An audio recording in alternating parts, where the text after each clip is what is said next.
안녕하세요. 첫 번째 항목은요. 빅3에서 빅2로입니다. 네, 조선업계 이야기죠. 그렇습니다. 오늘 대우조선의 최대 주주인 산업은행이 민영화 절차 개시 방안을 발표를 했는데요. 현대중공업의 이제 매각 추진을 위한 기본 합의서를 체결했다. 이 사실을 이제 공개를 했습니다. 산업은행과 현대중공업이 일종의 중간 지주회사격인 이제 조선통합법인을 이제 출범을 시키면은 산업은행이 지금 보유하고 있는 이 주식 전량을 현물 출자를 하고 그리고 나서 이제 통합법인을 통해서 다시 유상증자를 실시하는 이런 구조인데요. 이런 거래 구조가 이제 복잡하게 되기 때문에 지금 공개 매각 절차로 거래 추진을 하는 것은 이제 불가능했기 때문에 지금 이렇게 된 거다 이렇게 설명을 했습니다. 그럼 당장 이 공적 자금이 회수되는 건 아니란 얘기죠? 그렇습니다. 일단 양사통합을 추진한 후에 경쟁력을 높이고 조선 사업 관련 부분을 정상화시키거나 이렇게 한 이후에 공적 자금 회수를 추진하겠다 이런 입장이고요. 현대중공업 입장에서도 이게 지분 매입 방식과는 달리 자금 출혈 부담이 좀 덜한 그런 방식이 되기 때문에 양쪽 모두의 이익이다 이런 입장으로 설명을 하고 있는 상황입니다. 이게 확정이에요 지금?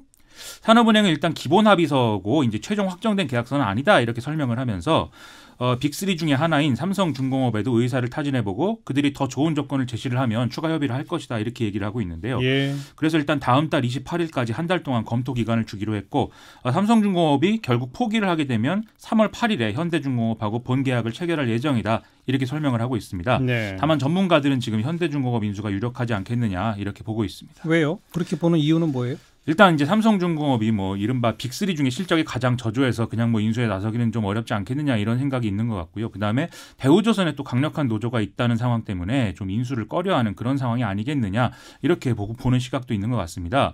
현대중공업이 대우조선을 인수하면은 빅2라기보다는 1강 1중 체제가 돼서 삼성중공업으로서는 자력 경쟁의 방법을 찾아야 되는 이런 좀 문제가 될 수도 있다 이런 전망도 또 나오고도 있습니다. 네. 대우조선해양 이게 주인 없는 회사 된 지 벌써 오래됐잖아요.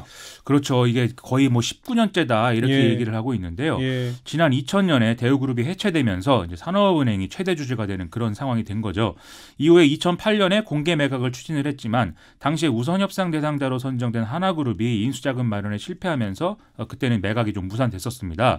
그리고 그 이후에 이제 조선산업에 대한 중복 투자 문제 이게 오랫동안 제기된 문제지만 다시 또 부각이 되고 예. 또 산업은행이 최대 주주인 상태가 길어지면서 공적 자금 회수 문제라든지 또 낙하산 인사, 각종 비리 이런 잡음들이 이제 사회적 문제가 돼 왔죠. 다만 이제 그간 불황이었기 때문에 좀 이런 구조 조정이 어려웠는데 조선산업이 좀 올해 좀 괜찮아진다 이렇게들 보기 때문에 이번이 아니면 좀 민영화가 어렵다 이런 판단을 하고 있는 것 같습니다. 네. 두 조선 회사가 합치게 되면 구조 조정이 심각하게 진행되는 거 아니냐라는 지적도 있어요. 그렇습니다. 그래서 기자들이 오늘도 이걸 물어봤는데요. 이제 산업은행은 현대중공업과 대우조선이 모두 이제 최근까지 강도 높은 구조조정을 각자 이제 실시를 해왔고 또 인력과 관련한 구조조정은 이제 마무리 단계이다라고 설명을 했습니다.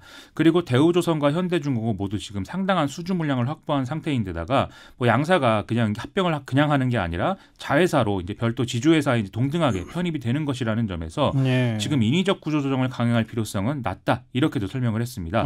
하지만 금속노조, 대우조선 지회 등은 이제 회사 매각에 대한 절대 반대 입장 이런 것들을 밝히고 있는 그런 노조의 상황입니다. 반대 이유는요?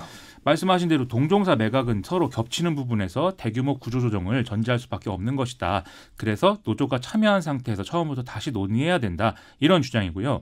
또 대우조선은 거제 지역 경제의 40%를 책임지는 기업이기 때문에 그만큼 중요한 문제고 따라서 총파업까지 불사할 수 있다. 이런 얘기를 하고 있습니다. 네. 아울러서 현대중공업 노조도 이게 이제 구조조정이나 조합원 권익 침해 소지가 있는 그런 문제가 된다면 받아들일 수가 없다. 이런 주장을 내놓고 있습니다. 네, 이제는 노조와의 대화가 꼭 필요하겠네요. 앞으로는.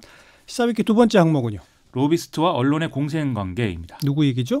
이게 이제 박수환 씨 관련 보도인데요. 뉴스컴 대표로 알려져 있는 이 탐사 전문 독립 언론 뉴스타파가 28일부터 홍보대 행사 뉴스컴 대표를 지낸 박수환 씨 휴대폰 문자 파일을 입수해서 분석을 한 내용들을 쭉 보도를 하고 있습니다.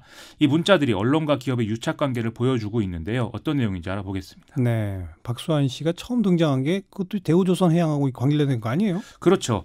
이때 이제 그 송영 조선일보 주필 당시 주필하고 맞아요. 그다음에 그다음에 이 대우조선 해양사위에서 뭐 사장 연임 청탁이라든지 또 이것에 유리한 어떤 보도 이런 것들을 조선일보사가 하도록 만든 뭐 그런 중계를 했다 이런 내용이 잘 알려져 있고 그래서 예. 송혜영 씨 같은 경우에는 감옥에 갔죠. 예. 근데 이제 그게 전부가 아니었다 이 점이 이제 확인이 된 겁니다. 또 뭐가 있다는 겁니까? 뉴스타파의 28일 보도 내용을 보면은 2015년에 이하경 현 한국경제논설실장하고 송의달 조선일보 선임 기자가 박수환 씨를 통해서 자녀를 한국GM 등의 인턴에 채용되도록 청탁을 했다 이 내용이 나와 있는데요. 네. 심지어 원서 마감일을 넘겼는데도 이제 이력서가 들어갔다 이런 내용이었습니다. 또 뭐가 있습니까? 2015년 조선일보에 파리바게뜨 홍보성 기사가 실렸는데 내부에선 이게 게재가 어렵다고 했는데 산업부장이던 송의달 기자가 이제 기사 게재를 강행했는데 이게 이제 그 파리바게뜨를 운영하는 SPC 그룹이 여기에 대해서 박수환 씨를 통해서 송의달 기자 부녀에게 뉴욕발 워싱턴에 항공 티켓을 보냈다 이런 내용입니다. 어허. 이게 이제 150만 원씩 이 300만 원 정도의 금품으로 보면 되는데 이후에 또 홍보성 기사가 이제 실렸는데 이거에 대해서 박수환 씨는 자기 회사 직원과 주고받은 문자에서 단신 하나를 1억 원 주고 산 셈이다 이렇게 또 평가를 했다고 합니다. 예. 또 뭐가 있습니까?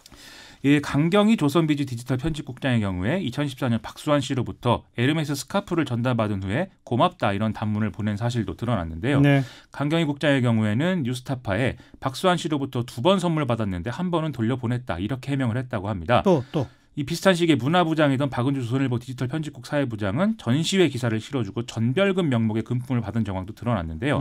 또 박수환 씨가 박은주 부장에게 부탁을 해서 SPC 그룹의 불리한 기사를 빼준 그런 정황도 이 문자에 드러난다고 합니다. 조선일보가 많네요. 그렇죠. 동아일보도 있어요? 동아일보 김재호 사장이 뭐 2013년에 의사 처방이 있어야만 구입 가능한 동아제약의 전문 의약품을 박수환 씨로부터 전달받았다 이런 내용의 문자도 있는데요.